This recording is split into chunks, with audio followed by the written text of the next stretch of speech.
Oh, hey there.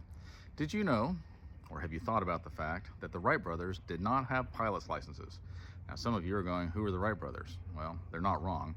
But the Wright brothers were from North Carolina, and they were the first in flight. They invented airplanes and then started flying airplanes, and they actually flew, and they pioneered flying for everybody else after that, okay?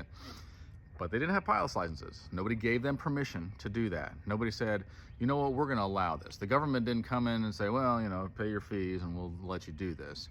They just did it. Thank God they did. Noah was an amateur. He had never made a boat. He'd never even been on the sea. And yet, he built the ark. And because of him, we still have animals and people in the world. So, thank you, Noah. There are a lot of people throughout history and right now that perhaps feel like they're unqualified. I remember when I was younger, I was sad, right? And my mom said, you know, what's troubling you? I was like, I don't know. I don't know what I want to do with my life. I was young. I think I was 18, okay? She goes, John, the only time that you're happy is when you're preaching. The only time you're happy is when you're telling other people about Jesus. You should be a pastor. I'm like, well, Mom, that does sound wonderful, but I'm gonna be honest with you. I'm a dropout. I'm a construction worker. I got long hair.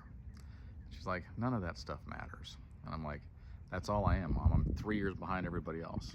Like, you don't understand. She goes, you don't understand. You can do anything you set your mind to. And I remember feeling like, really? If you believe in me that much, maybe I'll believe in me that much. I went and got my good enough diploma. That's a GED for those of you that don't matter or don't know.